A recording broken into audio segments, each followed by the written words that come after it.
The House of Representatives voting on a bill to extend unemployment benefits for almost 4 million people.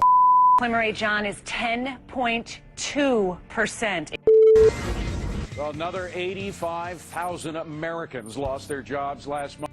I've done a lot of work about what the actual number is, and it is closer to 17–18% because a lot of people have given up. Yeah.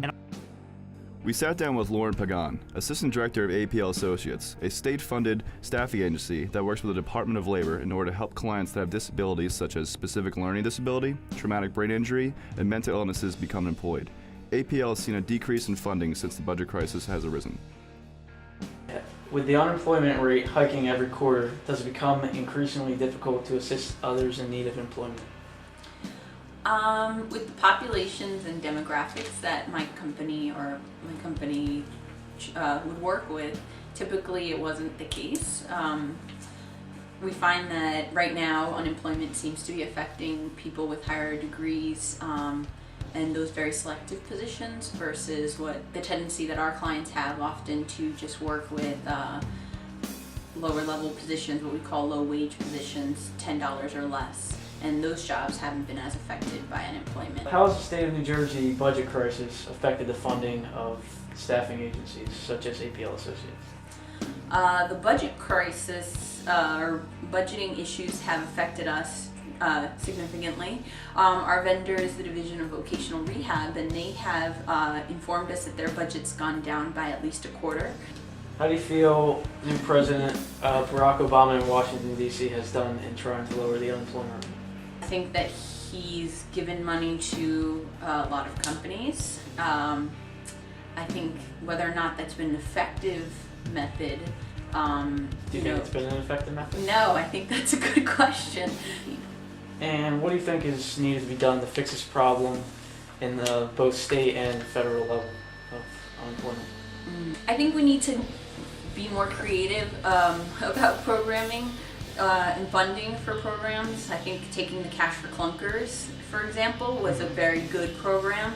Here we have an industry that needs consumers. We have an environmental issue that has that affects us a lot, and we have people in need of jobs, and people, it just answers so many situations and answers so many problems. All right, thank you for your time. Thank you. Now we will switch the focus from unemployment to inflation, shown through a few funny and informative clips. $1.89. Why is this $1.89?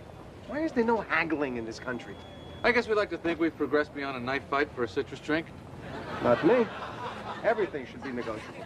Restaurants, too? Absolutely. You telling me there's no room to move on pasta? All starches are a scam. Yeah, especially ziti with that big hole. Excuse me. How much is this? $1.19. I'll give you a quarter. Get the hell out of here. Tell them 40 and no fork. 30. That's it. You leave and never come back. How about we leave and come back in a week? Deal. All right, see? I got something there.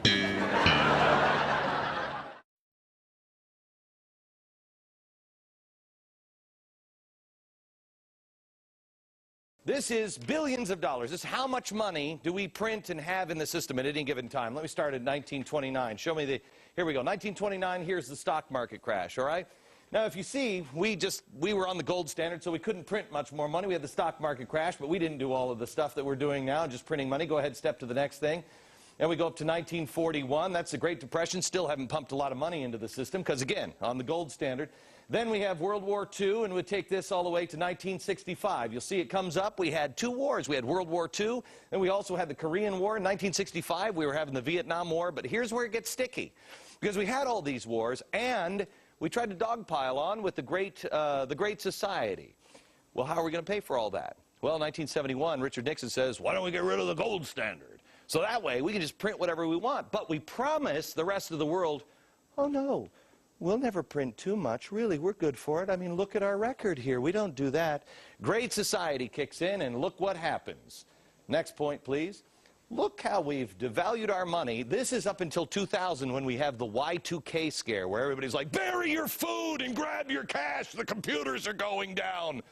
That's why the government put this little spike here. If you see that little spike, goes up because they just dump a lot of cash into it, and then they bring it back in, they pull it back in. But it's difficult to pull things back in, especially when you have a horrible event like 9/11. Next stop is 9/11. You'll see it's just a little spike back up just a little bit. Remember how everybody was freaked out that the world was coming to an end? Do your patriotic duty. Go spend. Go out there and get into the stock market. Well, we did. And then this is the kind of spending we get. As you see here, the federal bailout's just about to begin. We're in, let me get into my Al Gore machine. Oh, it's a real inconvenient truth now, isn't it, Al? Look at this hockey stick. This is the hockey stick that Al Gore was talking about with the, you know, the woolly mammoth coming back or whatever the hell he's talking about. Here's where we were in September last year. But then the Treasury decided we need to start printing more money.